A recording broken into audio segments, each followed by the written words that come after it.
जी, अस्सलाम वालेकुम to all. और आप सब लोगों का बहुत बहुत शुक्रिया जो यहाँ पर आए हैं। और ये एक ऐसी फैमिली है। दुआ ज़हरा से मेरी पहली मुलाकात तब हुई थी जब मैंने उसका पहला एक्सक्लूसिव इंटरव्यू किया था।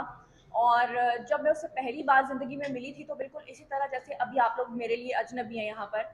लेकिन उसने मुझसे मदद की अपील की थी। उसने जो मुझसे पहली बात की थी वो ये की थी कि जब वो कराची के शेल्टर होम में थी तो बकौल दुआ ज़हरा के उसके सिग्नेचर्स मौजूद हैं। उसकी स्टेटमेंट जो है वो जाफर साहब जो उनके वकील हैं उनके पास मौजूद है, जिसमें उसने ये कहा था कि शहला रज़ा की तरफ से जो मिनिस्टर है वहाँ सिंध की, उनके ऊपर टॉर्चर किया जाता रहा है।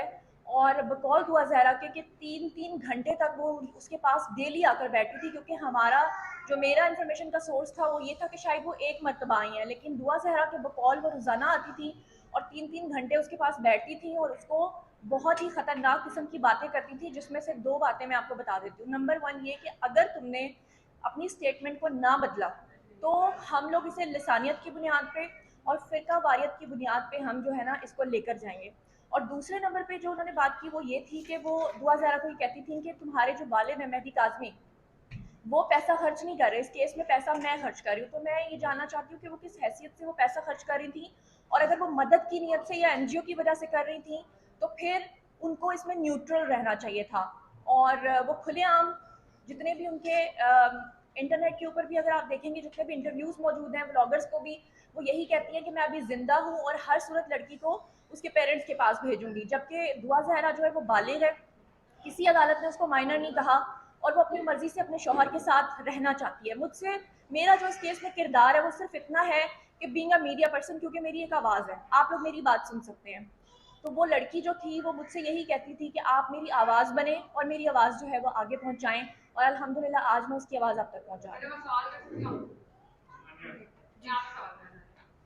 चूंकि हर यहाँ पर मौजूद हर शख्स इस केस को कवर कर रहा है, तो चूंकि आपने कहा कि हम आपके लिए स्ट्रेंजर और आप हमारे लिए स्ट्रेंजर हैं, और दुआ ज़हरा भी आपके लिए वैसे ही स्ट्रेंजर थी। तो जब पुलिस ने उसको प्रोड्यूस किया पहली बार, तब मीडिया ट्रायल भी नहीं हुआ उसका, और पुलिस डीआईजी ऑपरेशंस के मुताबिक कोई भी शख्स की एक्सेस उस तक नहीं थी।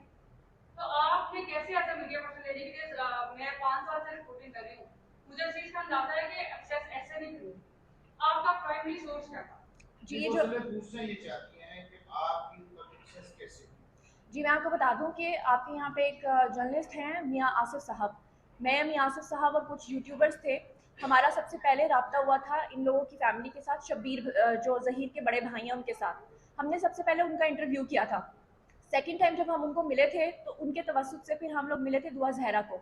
आपने जो ये सवाल किया कि अभी किसी की भी एक्सेस नहीं थी तो आपकी एक्सेस कैसे हुई, तो वो तब तक अदालत ने उसको अपने शौहर के साथ जाने की इजाज़त दी थी, ये वो 20 दिन थे जब उसको इजाज़त मिली थी। नहीं, हम उसके घर पे जी हम उसके घर पे गए थे, उसके ससुराल में गए थे और वहां जाकर हमने उसका इंटरव्यू किया था। और सबसे पहले क्योंकि इंटरव्यू मैंने किया था और वो इस कदर घबराई हुई थी कि वो किसी से भी बात करने को तैयार नहीं थी, और उसकी रीज़न ये थी जो उसने बताई थी कि उसको बहुत डराया गया था लसानियत की बुनियाद पे, फिरका वारियत की बुनियाद पे। और मैंने उससे ये प्रॉमिस किया था कि आपकी जो आवाज़ है वो हम उसी तरह पहुंचाएंगे जैसे कि पहुंचनी चाहिए। और जो कुछ उसने कहा मेरे इंटरव्यू में उसको मुतनाज़ करके दिखाया गया। लेकिन फिर उसके बाद आपने देखा कि तमाम जो मीडिया चैनल्स हैं, मेन स्ट्रीम मीडिया की बात कर रही हूँ, उन्होंने भी उसकी आवाज़ जो है वो पहुंचाई।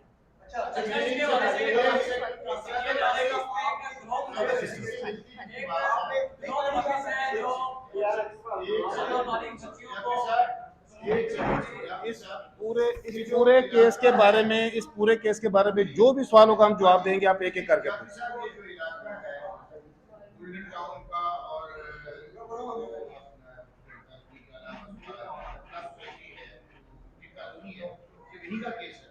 कराची का, जी जी। ये दो इलाके ऐसे हैं जो माजी इंसानियत की बुनियाद पे जो सब एक बॉर्डर थे, तो अब ये केस जो है ये हाई उस तरफ लेके जा रहा है कि एक तरफ मसीही मामला है, दूसरी तरफ लिसानी मामला। Yes yes. तो इसको एक तो मीडिया में बहुत हाइप दी जा रही है, दूसरा जुडिशरी और एडमिनिस्ट्रेशन क्या रोल प्ले कर रही है कि आप इसको कहाँ लेके जा रहे हैं। दुआ ज़हरा के ये अल्फाज थे। दुआ ज़हरा ने मुझे बताया सैटरडे को, ये जो सैटरडे गुजरा है दारुल उमान में, उसने कहा शैला रज़ा मेरे पास आई, उसने मुझे कहा अगर तुमने अपने माँ बाप के हक में बयान ना दिया तो मैं शिया लोगों को सड़क पे निकालूंगी और ये मैं शिया सुन्नी का मसला बनाऊंगी। और आप मीडिया सारा गवाह है, जब दुआज़ारा आई है शिया निकले हैं सड़कों पे, शिया निकले हैं। मेरा अपना नाम अली जाफरी है, लेकिन चीजें मेरिट के ऊपर देखनी चाहिए।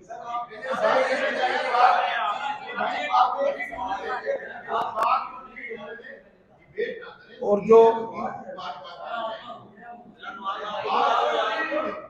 जो अदलिया का, एक मिनट जी, मैं वकील जो होते हैं वो ऑफिसर्स ऑफ द कोर्ट होते हैं। जो अदलिया का उन्होंने सवाल किया, बिल्कुल ठीक सवाल किया है। एक हाई कोर्ट या एक कोई भी अदालत जब एक मामले को निपटा देती है, दोबारा उसको रीओपन करके उसके एडवर्स फैसला नहीं दे सकती। ये जो ऑर्डर किया गया था पहले, जब इन्होंने इंटरव्यू भी किया था जिसका सवाल हुआ इन पे, जब सिंध हाई कोर्ट ने दुआ को खामद के साथ भेजा था, उसके बाद सुप्रीम कोर्ट भी चले गए। सुप्रीम कोर्ट ने मेहदी काज़मी को कहा कि हम आपकी 12 घंटे के लिए मुलाकात करवा देते हैं, अगर बच्ची फिर भी आपके साथ ना गई तो फिर। उसने कहा जी मैंने ऐसे नहीं मिलना, मैंने बच्ची ही लेनी है, मुझे जिस तरह मर्जी दे। ये अदालतों का यहाँ पे जो अब रिसेंट फैसला आया 21 जुलाई का ऑनरेबल हाई कोर्ट सिंध का, वो मतनाज़ा फैसला है जी, हम उस फैसले को नहीं मानते।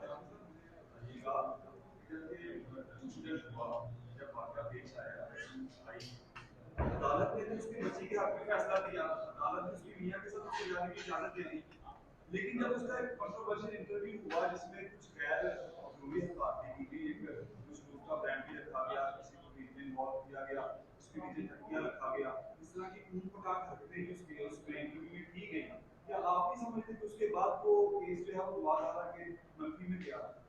नहीं, वो इंटरव्यू देखें जी, वो ये नहीं कि मैं बताता हूँ जी, एक मिनट मैं बताता हूँ। मैडम ने भी सवाल किया कि मीडिया ट्रायल नहीं हुआ। जिस दिन दुआज़ारा घर से निकली है, मीडिया ट्रायल उसी दिन शुरू हो गया था। मेहदी काज़मी ने उसी दिन ही गैंग अगवा कहाँ है वो गैंग जी, कहाँ है? लेकिन ये जो इंटरव्यू है अभी तक जो आप इसको एंगल कर रहे हैं एज ए लॉयर, इंसानियत में, फिरका वारियत में, मुझे ये फैमिली जो नजर आ रही है, ये मसला गुर्बत और अमारत का है। आप इसको जिस ट्रैक पे डाल रहे हैं ना, उससे ये केस ज्यादा उलझेगा, ज्यादा खराब होगा। सर मैं बता देता हूँ।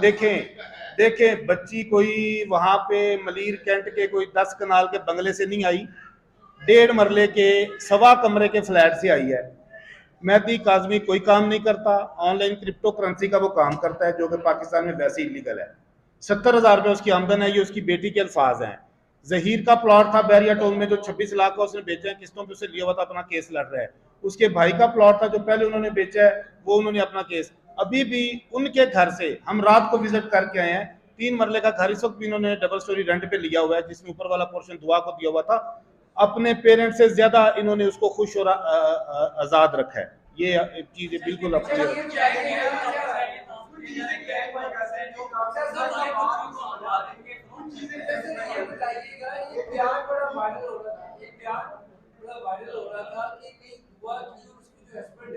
उनकी भी आपस में लड़ाई हुई है। उसने कहा कि मैं अपने आमद के साथ भी नहीं रहना चाहती, जो ताल्लुकात है वो चीज इसमें क्लियर कर दे, क्या कोई लड़ाई हुई थी या फिर बयान नहीं की थी, क्या